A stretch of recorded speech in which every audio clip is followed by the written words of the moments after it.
দর্শক, বানর থেকে মানুষ নাকি মানুষ থেকে বানর? ডারউইন বলেছিলেন বানর থেকে মানুষের উৎপত্তি হয়েছে। আমি বলছি মানুষ থেকে বানরের জন্ম।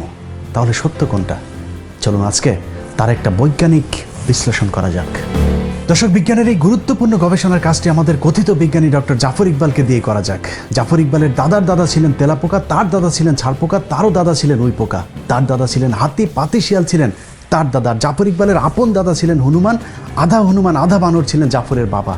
আর ডারউইনের বিবর্তন নামক গভীর এবং সূক্ষ্ম প্রক্রিয়ার মধ্য দিয়ে যে পরিপূর্ণ বানরের জন্ম হয়েছে তার নামে শিক্ষিত আবাল আমাদের জাফর ইকবাল। বংশবিস্তারের মাধ্যমে জাফর প্রজাতির বানরেরা আজ মাঝে মধ্যেই সমাজে ভেঙচি কাটে। তাদের কথা নাই বা বললাম, কিন্তু আপনার ঘরেও আদর করে বাদর পুষছেন না তো? যে আপনার সন্তানের কথা বলছি। যে সমাজে জাফর ইকবাল আর শাহরিয়ার কবিরদের মতো জীবাণু ঘুরে বেড়ায়, সেই একই সমাজে বড় হচ্ছে আমার আপনার সন্তানেরা। সংক্রমণের আশঙ্কা তো আছেই, সেই সাথে আছে ভারতীয় আগ্রাসন। দর্শক, 1971 সালে চুক্তিভিত্তিক মুক্তিযুদ্ধের মাধ্যমে আমাদের দেশকে ধর্মহীন এক রাষ্ট্র বানানোর গভীর যে চক্রান্ত ভারত শুরু করেছিল, তার শেষের কাজটা করছেন শেখ হাসিনার হাত ধরে। আমাদের রাজনীতি, অর্থনীতি, পুলিশ বাহিনী, সেনাবাহিনী ধ্বংসের পাশাপাশি আমাদের ধর্মটাকেও ধ্বংস করে দেওয়ার গভীর এক চক্রান্ত চলছে আমাদের অজান্তেই।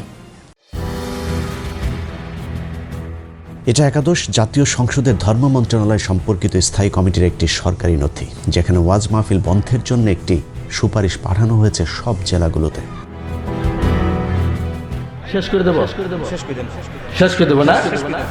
সব জেলাতেই সুপারিশ পালিত না হলেও যেসব জেলাতে উগ্রপন্থী ভারতীয় দালালেরা প্রশাসনে আছেন, সেখানে ঠিকই বাস্তবায়িত হয়েছে।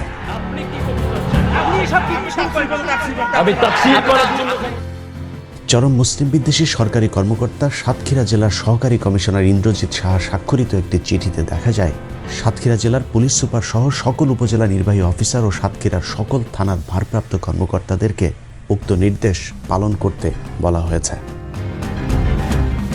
তাহাজ্জুদি প্রধানমন্ত্রীর দেশের ধর্ম মন্ত্রণালয়ের এমন সিদ্ধান্তের অজুহাত হিসেবে শব্দ দূষণকে দাঁড় করানো হলেও চিঠিতে সুনির্দিষ্টভাবে শুধুমাত্র ওয়াজ মাহফিলে মাইক বাজানোর ব্যাপারে আপত্তি তোলা হয়েছে।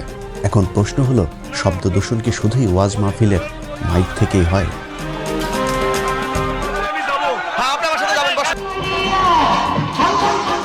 15 আগস্টে বিশিষ্ট মুক্তিযোদ্ধা ও সেনাবাহিনীর সম্মিলিত বিদ্রোহে নিহত শেখ মুজিবের পরিবারের সদস্যদের জন্য দোয়া ও মোনাজাত চলছে। যাই হোক, আওয়ামী লীগের ধর্ম আলাদা, তাদের নবীও আলাদা। যৌক্তিক কারণে তাদের মোনাজাতের ধরনও আলাদা হবে, সেটাই স্বাভাবিক। কিন্তু সমস্যা হলো, এখানেও তো উচ্চ শব্দে মাইক বাজানো হয়েছে, সেটা নিয়ে তো কোনো সমস্যা হয়নি।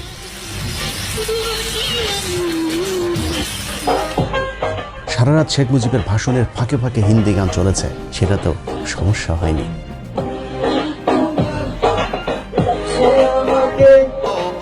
সমস্যা হয়নি বাংলাদেশের ভেতরে ভারতীয় জাতীয় সঙ্গীত বাজানোতেও। যত সমস্যা বেঁধেছে শীতের কয়টা দিন আল্লাহর কোরআনের মাহফিলকে কেন্দ্র করে।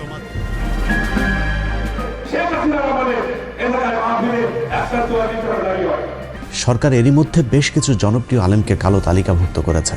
যে কজন ময়দানে আছে তাদের উপরেও মাঝে মধ্যেই ঘটছে হামলার ঘটনা।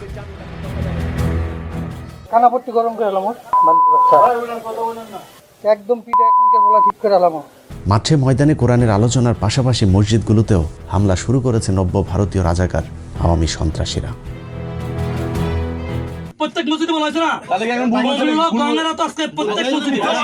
জুমার খুতবাকেও আওয়ামী লীগ নিজেদের প্রতিপক্ষ হিসেবে দাঁড় করিয়েছে। আলেমদের বয়ানে মূর্তির বিরুদ্ধে কথা বলার কারণে দেশের বিভিন্ন স্থানে মসজিদে হামলাও করেছে শেখ মুজিবের আদর্শের সন্তানেরা। চাঁদপুরের অনুসন্ধান টিভি নামে একটি ইউটিউব চ্যানেলের অনুসন্ধানে বলা হয়, স্থানীয় আওয়ামী লীগ নেতা তার ক্যাডারদের দিয়ে মসজিদে আগুন দিয়ে মসজিদের অবকাঠামো সহ পবিত্র কোরআন পুড়িয়েছে। মসজিদ কিংবা ঘরের বাইর কোথাও আজ নিরাপদ নেই বাংলার মুসলমানেরা। কোরআনের আলোচনার ছোট ছোট ঘরোয়া সভাগুলো থেকেও মানুষকে ধরে বলা হচ্ছে নাশকতার ষড়যন্ত্রকারী। মাদ্রাসায় বিক্ষিপ্ত কিছু ঘটনাকে পুঁজি করে মাদ্রাসা শিক্ষা ব্যবস্থা বন্ধের গভীর এক চক্রান্ত শুরু করেছে আওয়ামী ধর্মবিদ্বেষীরা। চাঁদপুরের কচুয়া থানার সাতবাড়িয়া গ্রামে তালিমুল কোরআন ওয়াল হিকমা কওমি মাদ্রাসায় পরিকল্পিতভাবে এক মাদ্রাসার শিক্ষককে পেটানো হয়েছে বলৎকারের অভিযোগ তুলে। এই ঘটনাটিকে বাংলাদেশের নাস্তিকপন্থী গণমাধ্যম ফলাও করে প্রচারও করেছে। কিন্তু পরে জানা যায় আওয়ামী সন্ত্রাসীরা পরিকল্পিতভাবে সেই মাদ্রাসা শিক্ষকের উপর হামলা করেছে। একটি ভিডিওতে দেখা যায় যে শিশুকে বলাৎকারের অভিযোগে সেই শিক্ষককে মারধর করা হয়েছে। সেই শিশুর পিতা ঘটনাটিকে ষড়যন্ত্র দাবি করে সেই মাদ্রাসা শিক্ষকের কাছে ক্ষমা চেয়েছেন।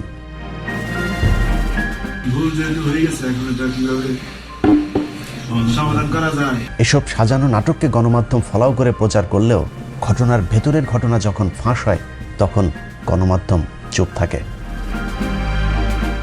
এভাবে আয়ামে জাহিলিয়াতের চাইতে ভয়ঙ্কর হয়ে উঠেছে গত 1 বছরের আওয়ামী জাহিলিয়াতের যুগ। দর্শক, এসব তো আমাদের চোখের সামনেই ঘটছে, এর বাইরেও এমন অনেক কিছুই ঘটছে যার কোনো কিছুই আমরা জানি না। না জানার কারণেই অজানা এক অন্ধকারের দিকে ধাবিত হচ্ছে আমরা, আমাদের দেশ, ধর্ম, সেই সাথে আমাদের ভবিষ্যৎ প্রজন্ম। বাংলাদেশ থেকে ইসলামকে ধ্বংস করে দেওয়ার চক্রান্তের অংশ হিসেবে বাংলাদেশের শিক্ষা ব্যবস্থায় নাস্তিক্যবাদ প্রতিষ্ঠার লক্ষ্যে 2013 সালে প্রফেসর মোহাম্মদ মোস্তফা কামাল উদ্দিনকে সরিয়ে ভারতীয় এজেন্ট নারায়ণচন্দ্র শাহকে জাতীয় শিক্ষাক্রম ও পাঠ্যপুস্তক বোর্ডের চেয়ারম্যান নিযুক্ত করা হয়। আর বোর্ডের সম্পাদনার দায়িত্বে আছেন ডাক্তার সৌমিত্র চক্রবর্তী, তার সাথে আছেন মেড ইন ইন্ডিয়ান মাল জাফর ইকবাল। ভারতীয় 3 দালাল মিলেই বাংলাদেশের শিক্ষার্থীদের চরম কৌশলে মগজ ধোলাই করে ইসলাম বিদ্বেষী বানানোর এজেন্ডা বাস্তবায়ন শুরু করেছে। শিক্ষার নামে কুশিক্ষা দিয়ে কিভাবে শিক্ষার্থীদের মগজ ধোলাই করা হচ্ছে সেটা একটু দেখা যাক। 2014 সাল থেকে নবম দশম শ্রেণীর সাধারণ বিজ্ঞান, জীববিজ্ঞান থেকে শুরু করে একাদশ, দ্বাদশ, অনার্স পর্যন্ত নতুন একটি অধ্যায় চালু করা হয়েছে, যে অধ্যায়ে ডারউইনের বিবর্তনবাদ শিক্ষা দেওয়া হচ্ছে। এই অধ্যায়ের মূল বিষয় হলো মানুষ একসময় বানর, শিম্পাঞ্জি থেকে বনমানুষ হয়ে তারপর সেখান থেকে আধুনিক মানুষে রূপ নিয়েছে। এই আজগুবি কথা আমরা দীর্ঘদিন ধরে শুনে আসলেও এবার কৌশলে সেটাকে বৈজ্ঞানিক সত্য হিসেবে প্রতিষ্ঠিত করবার চেষ্টা চলছে। নবম দশম শ্রেণীর সাধারণ বিজ্ঞান বইয়ের 100 নম্বর পৃষ্ঠায় পৃথিবী উৎপত্তির এক কাল্পনিক ধারণা দেওয়া হয়েছে। সেই পৃষ্ঠায় বলা হয়েছে খ্রিস্টপূর্ব 4র্থ শতাব্দীতে গ্রিক দার্শনিক অ্যারিস্টটল প্রমাণ করেন যে জীবজগতের বিভিন্ন জীবের ভেতর এক শ্রেণীর জীব অন্য শ্রেণীর জীব হতে অপেক্ষাকৃত উন্নত এবং জীবগুলো তাদের পূর্বপুরুষ থেকে উৎপত্তি লাভ করে বিবর্তন বা অভিব্যক্তির মাধ্যমে ক্রমাগত পরিবর্তিত ও রূপান্তরিত হয়ে বর্তমান রূপ ধারণ করেছে। বিবর্তন একটি মন্থর এবং চলমান প্রক্রিয়া এবং এই প্রক্রিয়ার মাধ্যমে গঠনগত সরল জীবন থেকে জটিল জীবনের উৎপত্তি ঘটেছে। বইয়ের 101 নম্বর পৃষ্ঠায় উল্কা পিণ্ড থেকে তারপর তাপ বিকিরণের মধ্য দিয়ে মেঘ, তারপর সমুদ্র, সেখান থেকে প্রাণী উদ্ভিদ জগতের আজগুবি উদ্ভবের এক বর্ণনা দেওয়া হয়েছে। কিন্তু সমুদ্রের পানি থেকে কিভাবে মানুষ ও প্রাণী জগৎ, উদ্ভিদ জগতের জন্ম হলো তার বৈজ্ঞানিক কোনো ব্যাখ্যা নেই তাদের তত্ত্বে। বইয়ের পরের পৃষ্ঠা অর্থাৎ 101 নম্বর পৃষ্ঠায় উল্কা পিণ্ড থেকে জন্ম নেওয়া পৃথিবীতে কিভাবে মানুষের জন্ম হলো সেটারও এক অদ্ভুত চিত্র আঁকা হয়েছে। সেখানে দেখানো হয়েছে carbon dioxide, nitrogen, hydrogen, methane, ammonia, জলীয় বাষ্প, অ্যামাইনো অ্যাসিড, সেখান থেকে nucleic acid, protein, nucleoprotein, protovirus, virus, bacteria, সেখান থেকে প্রোটোজোয়া, তারপর বহুকোষী জীব, আর সেখান থেকেই উদ্ভিদ আর প্রাণীর জন্ম হয়েছে। বিবর্তনবাদের পক্ষে যুক্তি দেখাতে গিয়ে বইয়ের 103 নম্বর পৃষ্ঠায় কয়েকটি পশু পাখির সাথে মানুষের অস্থির তুলনা করে বলা হয়েছে বিবর্তনের মাধ্যমে এদের আকৃতির পরিবর্তন ঘটলেও এরা সবই এক জাত। কথিত বিবর্তনবাদের মাধ্যমে যে বিষয়টি শিক্ষার্থীদের শেখানোর চেষ্টা করা হচ্ছে তা হলো বানর কিংবা শিম্পাঞ্জি থেকে মানুষের জন্ম হয়েছে। প্রসঙ্গতই শিক্ষার্থীদের মনে প্রশ্ন আসতে পারে, তাহলে বানর বা শিম্পাঞ্জির মতো মানুষের লেজ কেন নেই? সে বিষয়টি পরিষ্কার করতে বইয়ের 104 নম্বর পৃষ্ঠায় একটি চিত্র এঁকে বোঝানো হয়েছে বাহ্যিকভাবে মানুষের লেজ না থাকলেও মেরুদণ্ডের শেষ প্রান্তে কক্সিক্স নামক একটি অঙ্গ বা লেজ আছে। জাফর ইকবাল, শাহরিয়ার কবির, মুনতাসির মামুনদের প্যান্ট খুলে চেক করলে হয়তো সেটার অংশবিশেষ পেলে পাওয়াও যেতে পারে। কোমলমতি শিক্ষার্থীদের কত বড় ডাহা মিথ্যা শিক্ষা দেওয়া হচ্ছে তার প্রমাণ বইয়ের 112 নম্বর পৃষ্ঠায়, যেখানে বলা হয়েছে পৃথিবীর সকল বিজ্ঞানীদের নিয়ে নাকি একটি জরিপ করা হয়েছিল। সেই জরিপে বিজ্ঞানীদের প্রশ্ন করা হয়েছিল পৃথিবীর এই পর্যন্ত যত বৈজ্ঞানিক তত্ত্ব বের হয়েছে তার মধ্যে সর্বশ্রেষ্ঠ তত্ত্ব কোনটি। সব বিজ্ঞানী নাকি বলেছেন সর্বশ্রেষ্ঠ তত্ত্ব ডারউইনের বিবর্তন তত্ত্ব। একই ভৌতিক দাবি কথিত বিজ্ঞান মনস্ক লেখক জাফর ইকবাল নিজেও প্রচার করে চলেছেন। পৃথিবীর সমস্ত সায়েন্টিস্ট মিলে ঠিক করেছেন যে ডারউইনের বিবর্তনের যে থিওরি সেটা হচ্ছে যে পৃথিবীর সবচেয়ে গুরুত্বপূর্ণ সায়েন্টিফিক থিওরি। জাফর ইকবালের এই তথ্য কত বড় ধোঁকাবাজি তার প্রমাণ নিউ ইয়র্ক টাইমসের 2016 সালের 21শে ফেব্রুয়ারি পত্রিকার একটি প্রতিবেদন, যেখানে 514 জন বিজ্ঞানী ডারউইনের বিবর্তন মতবাদের বিরুদ্ধে একটি পিটিশনে স্বাক্ষর করবার খবর ছাপা হয়েছে। পিটিশনে স্বাক্ষর করা বিজ্ঞানীদের মধ্যে 76 জন রসায়ন ও 63 জন পদার্থবিজ্ঞানী রয়েছেন, যারা MIT, Cambridge university, Berkeley university, Pennsylvania university, the university of Georgia, Ohio university, the university of ওয়াশিংটনের মতো পৃথিবীর শীর্ষস্থানীয় বিশ্ববিদ্যালয়ের গবেষক। একাদশ দ্বাদশ শ্রেণী জীববিজ্ঞান বইয়ের সবচেয়ে ডাহা মিথ্যা তথ্যটি 278 নম্বর পৃষ্ঠায়, যেখানে বলা হয়েছে বিবর্তন যে শুধু প্রাকৃতির কোলেই ঘটে তা নয়, গবেষণাগারে পরীক্ষামূলকভাবে নাকি বিবর্তন ঘটানো সম্ভব হয়েছে। আর এটিকেই তারা বলছে বিবর্তনের বাস্তবতার প্রমাণ। বিবর্তনের বিপক্ষে এখন পর্যন্ত কোনো বৈজ্ঞানিক প্রমাণ খুঁজে পাওয়া যায়নি। জীবজগৎ সম্পর্কে আমাদের জ্ঞান যতই সমৃদ্ধ হচ্ছে, বিবর্তনকে অস্বীকার করা ততই অসম্ভব নাকি হয়ে পড়ছে। অথচ বাংলাদেশের পাঠ্যপুস্তকের দাবি অনুযায়ী পৃথিবীর কোনো বিজ্ঞানী আজ পর্যন্ত তাদের গবেষণাগারে বানর থেকে মানুষ রূপান্তর তো দূরের কথা, বানর থেকে একটি ক্ষুদ্র পিঁপড়াও তৈরি করে দেখাতে পারেনি। তবে বিজ্ঞানীরা মাইক্রো এভলিউশন প্রমাণ করতে পেরেছেন, যেমন ছোট গরুর জাত থেকে বড় গরুর জাতে রূপান্তর কিংবা বড় আম গাছকে ছোট গাছে রূপান্তর। কিন্তু ছোট গরু থেকে বড় ছাগল কিংবা বড় ছাগল থেকে বড় ঘোড়ার রূপান্তরের চিন্তাও এখন পর্যন্ত বিজ্ঞানীরা করতে পারেনি। অথচ বাংলাদেশের কথিত বিজ্ঞানী ডক্টর জাফর ইকবালরা সেই মাইক্রো এভলিউশন বা বিবর্তনকে ম্যাক্রো এভলিউশন হিসাবে পাঠ্য বইয়ে শিক্ষার্থীদের পড়াচ্ছে। এত কিছুর পরেও যদি কিন্তু সম্ভবত হতেও পারে ধারণা করা হয় এরকম হাস্যকর অনেক কৌতুকে ভরপুর বর্তমান মাধ্যমিক, উচ্চ মাধ্যমিকের বিজ্ঞান শিক্ষার বইগুলো, যা বিজ্ঞানের সাথে পুরোপুরি সাংঘর্ষিক। নবম দশম শ্রেণীর জীববিজ্ঞান বইয়ের দ্বাদশ অধ্যায়ে জীবের বংশগতি ও বিবর্তন বোঝাতে গিয়ে শিম্পাঞ্জি, ওরাংওটাং ও ম্যাকক বানরের সাথে মানুষের মাথার খুলির একটি চিত্র আঁকা হয়েছে, যেখানে শিক্ষার্থীদের পড়ানো হচ্ছে জীবজগতের মধ্যে বিভিন্ন শ্রেণী বর্তমান এবং তারা তাদের পূর্বপুরুষ থেকে উদ্ভূত হয়ে বিবর্তন বা ক্রমবিকাশের মাধ্যমে ক্রমাগত পরিবর্তিত রূপান্তরিত হয়ে বর্তমান রূপ ধারণ করেছে। তার মানে কুকুর বানরের মতো মানুষও কোনো একটা প্রাণী থেকে জন্ম নিয়ে আজকের এই রূপ ধারণ করেছে। জীববিজ্ঞান বইয়ের 272 নম্বর পৃষ্ঠায় একটি চিত্র এঁকে দেখানোর চেষ্টা করা হয়েছে কিভাবে হাঁস, পাখি, মাছ, গাছের মতো একইভাবে ব্যাকটেরিয়া থেকে মানুষের উৎপত্তি হয়েছে। একাদশ দ্বাদশ শ্রেণীর জীববিজ্ঞান দ্বিতীয় পত্রের 471 নম্বর পৃষ্ঠায় জিন তত্ত্ব বিবর্তন বোঝাতে গিয়ে সমবৃত্তীয় অঙ্গের একটি সংজ্ঞা দেওয়া হয়েছে, যেখানে বলা হয়েছে যেসব অঙ্গ কার্যতভাবে একই ধরনের কিন্তু উৎপত্তি ও গঠনগতভাবে পৃথক তাদেরকে সমবৃত্তীয় অঙ্গ বলে। যেমন পতঙ্গ, পাখি ও বাদুড়ের ডানা, মৌমাছি ও কাঁকড়া বিছার হাল, মাছের পাখনা ও তিমি মাছের ফ্লিপার, অক্টোপাসের চোখ ও মানুষের চোখ ইত্যাদি। অর্থাৎ ঘুরে ফিরে কথা একটাই, সেটা হলো মানুষ এবং অন্যান্য প্রাণীর মধ্যে কোনো পার্থক্য নেই, সবার উৎপত্তি একই জায়গা থেকে হয়েছে। একই পৃষ্ঠায় বলা হয়েছে মানুষের দেহে 100টি নিষ্ক্রিয় অঙ্গ আছে, যেগুলো নাকি মানুষের পূর্বপুরুষদের ক্ষেত্রে সক্রিয় ছিল, এখন তা নিষ্ক্রিয় এবং বিবর্তনের সাথে সাথে কোনো এক সময় সেগুলো বিলুপ্ত হতেও পারে। অথচ আধুনিক চিকিৎসা বিজ্ঞানও আজ পর্যন্ত মানবদেহের কোনো অঙ্গকেই অপ্রয়োজনীয় মনে করার দাবি করেনি। বইয়ের 473 নম্বর পৃষ্ঠায় শরীরবৃত্তীয় প্রমাণের অধ্যায়ে একেবারে বৈজ্ঞানিকভাবে প্রমাণ করা হয়েছে মানুষের আদি পিতা বানর। নারায়ণচন্দ্র আর জাফর ইকবালেরা তাদের বইতে লিখেছেন, বানর, নরবানর ও মানুষের শরীরে ট্রিপসিন পরীক্ষা করলে দেখা যায় এদের রাসায়নিক উপাদান ও কর্মপদ্ধতি একই রকম। বানরের রক্তের সাথে গ্লাসিয়াল অ্যাসিটিক অ্যাসিড মিশ্রিত করে উত্তপ্ত করলে স্ফটিক আকারে পরিণত হয়। এই স্ফটিকগুলোকে হিমোগ্লোবিন স্ফটিক বলা হয়।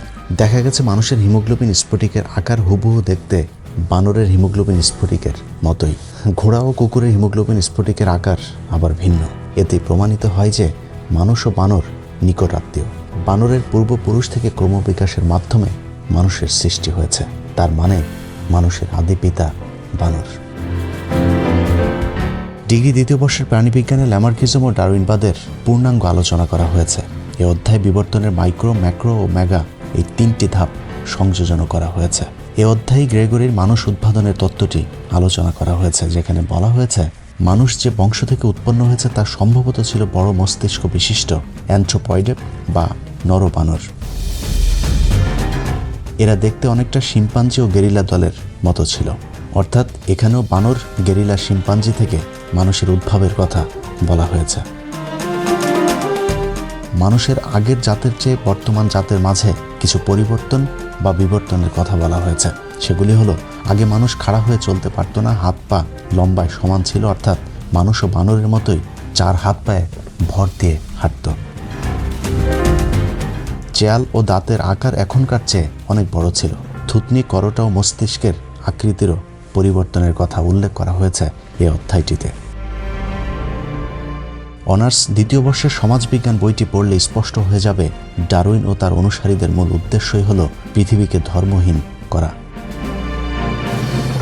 বইটির 269 থেকে 278 পৃষ্ঠাগুলোতে ধর্মের সংজ্ঞা ও উৎপত্তি বর্ণনা করতে গিয়ে সরাসরি ধর্মকে আক্রমণ করা হয়েছে।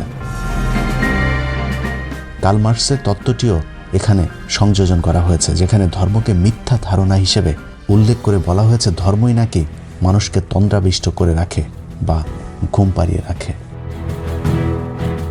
পৃথিবীর কোনো ধর্মই মানুষকে খারাপ হতে কিংবা অন্য ধর্মের মানুষের উপর হামলা করতে শেখায় না, বরং ভালোবাসতে শেখায়।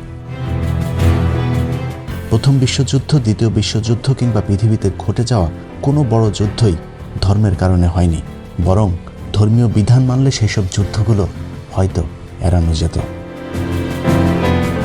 তারপরেও এই বইতে বলা হয়েছে ধর্ম হলো মানুষের সৃষ্টি, যা সমাজে বিচ্ছিন্নতা সৃষ্টি করে এবং মানুষকে মোহগ্রস্ত করে রাখে। অন্যান্য শ্রেণীর বিজ্ঞানের পাঠ্য বইগুলোর মতো এই বইতেও সেই একই ধারণা দেওয়া হয়েছে যে পৃথিবীতে সৃষ্টিকর্তা বলে আসলে কিছুই নেই। বিবর্তন প্রক্রিয়ার মাধ্যমে বানর, গরিলা কিংবা শিম্পাঞ্জির মতো কোনো একটি জাত থেকে মানুষের আবির্ভাব ঘটেছে। অনার্স 2য় বর্ষের প্রাণীবিজ্ঞানে কিছুটা কৌশল খাটানো হয়েছে, অনেকটা গোড়া ঠিক রেখে আগায় কিছুটা কাটছাট করবার মতো। ডারউইন সহ বিবর্তনবাদীদের যেসব তত্ত্ব এরই মধ্যে বিতর্কিত হয়েছে সেগুলোকে কাটিয়ে উঠতে লেমার্কবাদ, ডারউইনবাদ হয়ে নব্য ডারউইনবাদ, সেখান থেকে সংশ্লেষ মতবাদ সম্পর্কে আলোচনা করা হয়েছে। আগের মতবাদগুলোর নানান ভুল ত্রুটির সমালোচনা করে সবশেষ সংশ্লেষ মতবাদকেই আধুনিক মতবাদ হিসেবে উল্লেখ করা হয়েছে। যে তত্ত্বের মূল বক্তব্য বানর কিংবা শিম্পাঞ্জির মতো মানুষের আগে লেজ ছিল, সময়ের বিবর্তনে লেজ বিলুপ্ত হয়েছে, অর্থাৎ মানুষও বানর, শিম্পাঞ্জি কিংবা বন্য মানুষ ছিল। ডারউইন যেটা বলেছেন সেটা হচ্ছে গিয়ে বিবর্তনের থ্রু একটা প্রাণী জন্ম নিয়েছে, সেই প্রাণীর একটা ব্রাঞ্চ হয়েছে মানুষ, একটা ব্রাঞ্চ হয়েছে শিম্পাঞ্জি, একটা ব্রাঞ্চ হয়েছে ওরাংউটাং, আর একটা ব্রাঞ্চ হয়েছে গরিলা, বুঝেছো? অলরাইট, এবং তাদের একটা ব্রাঞ্চ হয়েছে বানর। কাজেই বানর এবং মানুষ একই প্রাণী থেকে ইভলভ করেছে, বুঝেছো? বুঝেছো দর্শক, মানুষের আদিপিতা বানর কিনা সেটা বৈজ্ঞানিকভাবে এখনো প্রমাণ হয়নি, কিন্তু জাফর ইকবালের আদিপিতা যদি বানর হয়েও থাকে, তারপরে অনর হয়ে আমি বলবো মহান রাব্বুল আলামিন আমাকে সৃষ্টি করেছেন, আমি আশরাফুল মাখলুকাত। পবিত্র কোরআনের আরেকটি বিশেষ নাম হচ্ছে এটা একটি বৈজ্ঞানিক কোরআন। পবিত্র কোরআনের অসংখ্য আয়াত আছে যেখানে পৃথিবীর সৃষ্টির রহস্য সহ বিভিন্ন ধরনের বৈজ্ঞানিক আলোচনা করা হয়েছে। সূরা ইয়াসিনের 36 নম্বর আয়াতে বলা হয়েছে, মহিমায়িত সেই সত্তা যিনি প্রতিটি বস্তুকে জোড়ায় জোড়ায় সৃষ্টি করেছেন, ভূমি যা উৎপাদন করে এমনকি তাদের নিজেদের প্রজাতি অর্থাৎ মানব জাতি, আর সেই সব বস্তু যা তারা নিজেরাও জানে না।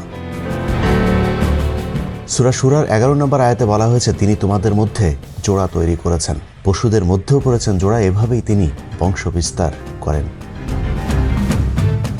সূরা রাদের 3 নম্বর আয়াতে বলা হয়েছে, এবং প্রত্যেক প্রকার ফল সৃষ্টি করলেন জোড়ায় জোড়ায়। সূরা লোকমানের 10 নম্বর আয়াতে বলা হয়েছে, তিনি আসমান হতে বৃষ্টি বর্ষণ করেন এবং তাতে সর্বপ্রকার উদ্ভিদ জোড়ায় জোড়ায় জন্মায়। সূরা নিসার 1 নম্বর আয়াতে বলা হয়েছে, হে মানুষ, তোমরা তোমাদের রবকে ভয় করো, যিনি তোমাদেরকে এক ব্যক্তি হতে সৃষ্টি করেছেন এবং যিনি তার থেকে তার সঙ্গিনীকে সৃষ্টি করেছেন আর বিস্তার করেছেন তাদের দুজন থেকে অগণিত পুরুষ ও নারী। সূরা নূরের ৪৫ নম্বর আয়াতে বলা হয়েছে, এবং আল্লাহ পানি হতে সকল জীব সৃষ্টি করেছেন। এদের কিছু পেটের উপর ভর করে চলে, আর কিছু দু পায়ের উপর ভর দিয়ে চলে, আর কিছু চলাচল করে চার পায়ের উপর ভর করে। আল্লাহ তার ইচ্ছা মতো সৃষ্টি করেন, নিশ্চয়ই আল্লাহ সর্বশক্তিমান। এভাবে কোরআনের বিভিন্ন জায়গায় পৃথিবী, মানুষ ও জীবজন্তু সৃষ্টির রহস্য সম্পর্কে আলোচনা করা হয়েছে, যার কোনোটি আজ পর্যন্ত আধুনিক বিজ্ঞান ভুল বলে প্রমাণ করতে পারেনি। যেগুলো নিয়ে এখনো বিতর্ক আছে কিংবা যেগুলো এখনো অনাবিষ্কৃত আছে, সেটাও আমাদের মানুষের ব্যর্থতা, কোরআনের নয়। একজন মুসলমান হিসাবে বিজ্ঞানের কোনো আবিষ্কার যদি কোরআনের বিরুদ্ধেও যায়, তাহলেও মনে রাখতে হবে, ভুল যদি করে থাকে বিজ্ঞান করছে, কোরআন নয়। কারণ বিজ্ঞানের এমন অনেক আবিষ্কারই আছে যেটা কালের বিবর্তনে মিথ্যা বলে প্রমাণিত হয়েছে, কিন্তু ১৪,০০০ বছর আগের কোরআনের একটি শব্দ আজ পর্যন্ত ভুল বলে প্রমাণ হয়নি। দর্শক, তার মানে বিবর্তনবাদ নামের বিতর্কিত তত্ত্ব যদি সত্য হয়, তাহলে অসত্য প্রমাণিত হবে কোরআনের অন্তত হাফ ডজন আয়াত। কিন্তু ১৫০০ বছর আগে লেখা অবৈজ্ঞানিক এক বই কোরআন দিয়ে কি ২০২১ সালের পৃথিবী চলবে? তাই চলুন কোরআন বাদ দিয়ে বিজ্ঞান নিয়ে আলোচনা করে দেখি আমাদের আধুনিক ছেলে মেয়েদেরকে অত্যাধুনিক বিজ্ঞানী জাফর ইকবালেরা বিজ্ঞান শেখানোর নামে কিভাবে অজ্ঞান করছে। নবম শ্রেণী থেকে অনার্স পর্যন্ত আমাদের দেশের জাতীয় পাঠ্যপুস্তকের এতক্ষণের আলোচনা যদি পর্যালোচনা করা হয়, তাহলে যা দাঁড়াবে তা হলো ভাইরাস থেকে ব্যাকটেরিয়া, তারপর প্রোটোজোয়া হয়ে বহুকোষী, সেখান থেকে প্রাণীজগৎ ও উদ্ভিদ জগতে জন্ম হয়েছে। বৈজ্ঞানিকভাবে কোনো ব্যাখ্যা না দিয়েই বলা হয়েছে কোনো না কোনো একভাবে প্রাণী তার প্রাণ পেয়েছে, আর সেই প্রাণীর মধ্য থেকে কোনো একটি প্রাণী থেকে বানর, শিম্পাঞ্জি, গেরিলা, ওরাংওটাং এবং মানুষ উৎপত্তি হয়েছে। মানুষেরও বানর ও শিম্পাঞ্জির মতো কোনো এক সময় লেজ ছিল। বিভিন্ন বিবর্তনের মাধ্যমে মানুষ বর্তমান লেজবিহীন রূপ পেয়েছে। আধুনিক মানুষের ঠিক আগের প্রজাতিকে ক্রোম্যাগনন এবং তার ঠিক আগের প্রজাতিকে বলা হয়েছে নিয়েন্ডারথাল প্রজাতি। নিয়েন্ডারথাল প্রজাতির মানুষের উৎপত্তি দাবি করা হয়েছে ১ লাখ বছর পূর্বে। তাদের যুক্তি হিসেবে ১৮৬৫ সালে পাওয়া ৭৫,০০০ বছর আগের পাওয়া মানুষের একটি জীবাশ্মকে তুলে ধরা হয়েছে, এবং সেটাকেই নিয়েন্ডারথাল প্রজাতির মানুষের সবশেষ জীবাশ্ম হিসাবে দাবি করা হয়েছে। অর্থাৎ ৭৫,০০০ বছরের পরে নিয়েন্ডারথাল প্রজাতির মানুষের অস্তিত্ব পৃথিবীতে ছিল না। এর পরের প্রজাতি হিসাবে দাবি করা হয়েছে ক্রোম্যাগনন। তাদের বিলুপ্তির কথা বলা হয়েছে এখন থেকে ১০,০০০ বছর পূর্বে। অর্থাৎ ৭৫,০০০ বছর থেকে ১০,০০০ বছরের এর মাঝামাঝি কোনো একটা সময় আধুনিক মানুষের উৎপত্তি হয়েছে। সেটা হতে পারে ৭৫,০০০ বছর আগে, হতে পারে ১০,০০০ বছরের ঠিক আগে। তাদের সেই দাবি অনুযায়ী আধুনিক মানুষের বয়স হয়তো ৩০,০০০ বছর আগের। এবার দেখা যাক তাদের সেই যুক্তি কতটা সত্যি। ২০১৮ সালের জানুয়ারি ২৬ তারিখে ইউএস জার্নালের এক প্রবন্ধে ১,৭৪,০০০ থেকে ১,৮৮,০০০ বছরের পুরাতন মানুষের একটি জীবাশ্ম আবিষ্কারের কথা বলা হয়েছে। ২০১৭ সালের জুনের ১০ তারিখে স্টিফেন অ্যান্ডারসন তার এক প্রবন্ধে লিখেছেন, 3 lakh years old human fossil found in Morocco challenge our understanding of evolution. অর্থাৎ ৩ লাখ বছর আগে পাওয়া মানুষের দেহের ধ্বংসাবশেষ বর্তমান বিবর্তনবাদীদেরকে চ্যালেঞ্জ ছুড়ে দিয়েছে। নিউ চায়না ২০১৯ সালের জানুয়ারির ২ তারিখে একটি রিপোর্ট প্রকাশ করেছে, যেখানে ৯০ বছর আগের মানুষের একটি দেহাবশেষের ছবি দেয়া হয়েছে। এভাবে একের পর এক আধুনিক মানুষের জীবাশ্মের আবিষ্কার বিবর্তনবাদীদের ১০,০০০ থেকে ৭৫,০০০ বছরের মধ্যে আধুনিক মানুষের উৎপত্তি এমন ধারণাকে লণ্ডভণ্ড করে দিচ্ছে। এর বাইরেও ডারউইনবাদীরা বিবর্তনের যে কটি মূল যুক্তি দাঁড় করিয়েছে, তার সবকটি বৈজ্ঞানিকভাবে মিথ্যা প্রমাণিত হয়েছে। বিবর্তনবাদীদের সবচেয়ে প্রধান দাবিটির মূল উপড়ে দিয়েছেন কেভিন অ্যান্ডারসন। বিখ্যাত এই জীববিজ্ঞানী তার প্রবন্ধে লিখেছেন, জীবন আসে জীবন থেকে, এটা জীববিজ্ঞানের প্রধান মৌলিক নিয়ম। কিন্তু বিবর্তনবাদ সেই মৌলিক নিয়মকেই লঙ্ঘন করেছে। নিষ্প্রাণ বস্তু থেকে কখনোই প্রাণ আসে না। যেহেতু প্রথম প্রাণীর দেহে কিভাবে প্রাণ এসেছিল সেটা বিবর্তনবাদীরা এখনো প্রমাণ করতে পারেনি, সেহেতু তাদের এই ধারণাটি বিভ্রান্তিকর। কেভিন অ্যান্ডারসন চ্যালেঞ্জ ছুড়ে বলেছেন, আমি পৃথিবীর সকল বিজ্ঞানীদেরকে প্রাণীদেহের সকল অণু যেমন শর্করা, অ্যামাইনো অ্যাসিড, লিপিড এ সব কিছু দিয়ে বলবো তারা যেন গবেষণায় একটি প্রাণ তৈরি করে দেখান। এখন পর্যন্ত সমসাময়িক জেনেটিক্স, কোষ জীববিজ্ঞান, ইপিজেনেটিক, আণবিক জীববিজ্ঞান ও জৈব রসায়নবিদদের গবেষণায় লাখ লাখ ডলার খরচ করে প্রাণের উৎপত্তির যে গবেষণা চালানো হচ্ছে তার ফলাফল এখনও শূন্য। কেভিন অ্যান্ডারসন বলেছেন, সুনির্দিষ্টভাবে বলা না গেলেও এতটুকু বলা যায়, আমাদের গবেষণার নাগালের বাইরের কোনো এক শক্তি থেকে পৃথিবীতে প্রাণ এসেছে, কিন্তু কোথা থেকে প্রাণ এসেছে সে আবিষ্কার হয়তো আজীবন অনাবিষ্কৃতই থেকে যাবে। টাইমস ম্যাগাজিনের এক জরিপে দেখা গেছে মার্কিন যুক্তরাষ্ট্রের 30,000-এরও কিছু বেশি সংখ্যক কলেজ শাখার বিজ্ঞান শিক্ষক ডারউইনের এই মতবাদকে বিশ্বাস করেন না। হার্ভার্ড বিশ্ববিদ্যালয়ের গবেষণায় অংশ নিয়ে যুক্তরাষ্ট্রের 1 লাখ শিক্ষক বলেছেন, বাইবেলের ইন্টেলিজেন্ট ডিজাইন তত্ত্ব ডারউইনের বিবর্তন তত্ত্বের গুরুতর বৈজ্ঞানিক বিকল্প। 5,70,000 মার্কিন চিকিৎসক দাবি করেছে কোনো এক ঐশ্বরিক শক্তির অলৌকিক সৃষ্টি মানুষ। দেশটির 60% চিকিৎসক ডারউইনের মতবাদকে সরাসরি প্রত্যাখ্যান করেছেন। 1997 সালে নিউ ইয়র্ক টাইমসের এক সংবাদে বলা হয়েছিল, পৃথিবীর 2.5 মিলিয়ন বিজ্ঞানী ও প্রকৌশলী সৃষ্টিকর্তায় বিশ্বাস করেন, যা ছিল পৃথিবীর ওই সময়ের মোট বিজ্ঞানী ও প্রকৌশলীর 40%। 2017 সালে এই সংখ্যা দাঁড়ায় 6.2 মিলিয়ন। তারা মনে করেন সৃষ্টিকর্তার অস্তিত্ব ও ডারউইনের মতবাদ একসাথে চলতে পারে না, অর্থাৎ সৃষ্টিকর্তায় বিশ্বাসী বিজ্ঞানীদের সংখ্যা দিনকে দিন বেড়েই চলেছে। ডারউইনের আগেও পরে অনেক বিজ্ঞানী যাদেরকে পদার্থবিজ্ঞানের জনক বলা হয় তাদের বেশিরভাগই স্রষ্টায় বিশ্বাস করেন এবং তারা প্রাকৃতিকভাবে মানুষের উৎপত্তির এই তত্ত্ব অস্বীকার করেছেন, যাদের মধ্যে উল্লেখযোগ্য Copernicus, Bacon, Kepler, Galileo, Harvey, Boyle, Huygens, Newton, Linnaeus, Cuvier, Dalton, Faraday, Pasteur, Joly, Calvin, Lesser and Carver. অক্সফোর্ডের জেনেটিক্স ডিপার্টমেন্টাল অব পলিশ একাডেমির বিজ্ঞানী ম্যাসিস গ্যারটিক বলেছেন, মার্ক্সবাদী ক্যাথলিক দার্শনিকেরা ডারউইনবাদকে রক্ষা করার মিশনে নেমেছে। প্ল্যান্ট জেনেটিস্ট জন স্যানফোর্ড বলেছেন, ডারউইনের বিবর্তনবাদ কোনো বিজ্ঞান নয়, এটা একটা রাজনৈতিক দর্শন। অতি সম্প্রতি অক্সফোর্ডের জীববিজ্ঞানের অধ্যাপক ডক্টর ড্যানিশ নোবেল কাটছাঁট করা নব্য ডারউইনবাদকেও অস্বীকার করেছেন। যুক্তরাষ্ট্রের ডালাসে দ্য ইনস্টিটিউট ফর ক্রিয়েশন রিসার্চের বিজ্ঞানীরা ডারউইনবাদের মতবাদকে নাস্তিক তৈরির তত্ত্ব হিসাবে আখ্যা দিয়েছেন। তাদের মতো এটি একটি রাজনৈতিক মতবাদ, যা মানুষকে ধর্মহীন করে যৌনতা, সমকামিতা সহ নানা অপরাধের দিকে ধাবিত করছে। ধর্মের নানান ভালো বিধিনিষেধ আছে, কিন্তু নাস্তিকবাদের মধ্যে সমাজকে ভালো কিছুই দেয়ার নেই।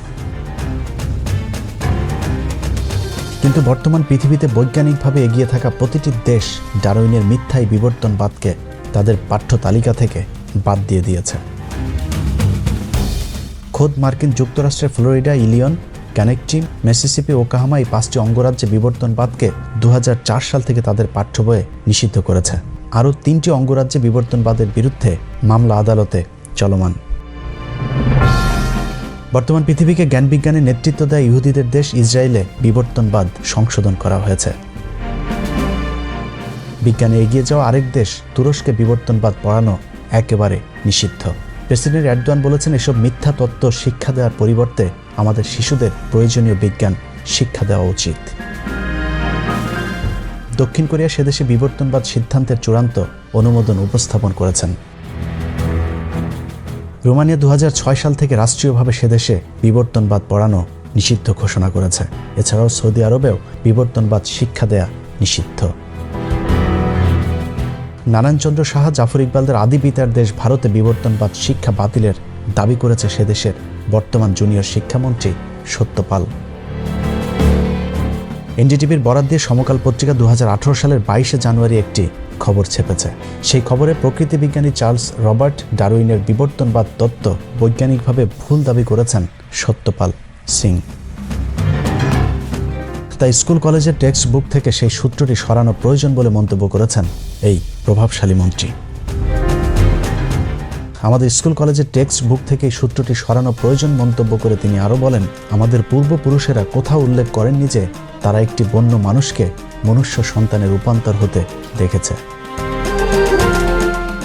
দর্শক, বিজ্ঞানের নামে মিথ্যা তথ্য দিয়ে যে অসত্য তথ্য আমাদের শিশুদেরকে শেখানো হচ্ছে, তাদের দেখানো পথে যদি ভবিষ্যৎ প্রজন্ম চলতে থাকে তাহলে বলতেই হয় আগামী 10 বছরের মধ্যে এদেশের ধর্মের প্রতি বিশ্বাস করা মানুষ খুঁজে পাওয়া অবিশ্বাস্য হয়ে যাবে। প্রিয় দর্শক, এসব থেকে বাঁচার জন্য আমাদের সকলের সম্মিলিত প্রচেষ্টা প্রয়োজন। আমি আমার জায়গা থেকে বিবর্তনবাদের মাধ্যমে কিভাবে মানুষকে নাস্তিকতার দিকে ঠেলে দেওয়া হচ্ছে সেটা বোঝানোর চেষ্টা করেছে। কতটুকু পারলাম জানি না, যদি পেরেও থাকি তারপরেও আমার মতো ক্ষুদ্র একজন মানুষের 15 মিনিটের বৈজ্ঞানিক অনুসন্ধান এদেশের পাঠ্যপুস্তক থেকে বিবর্তনবাদের পরিবর্তন করতে পারবে না। তারপরেও কেন কথা বলি জানেন? হাজার দুঃস্বপ্নের মাঝে স্বপ্ন দেখিয়ে দেশের অচেতন মানুষগুলো একটু যদি সচেতন হয়। আর শেখ হাসিনা শুধুমাত্র ক্ষমতায় থাকবার জন্য এদেশের কোটি কোটি মানুষের আবেগকে পুঁজি করে আপনি ইসলাম ধর্মের যে ক্ষতি করলেন, এপারে না হলেও দেখা হবে ওপারে। অপেক্ষায় রইলাম তোর শেষ বিচারে। আল্লাহ হাফেজ।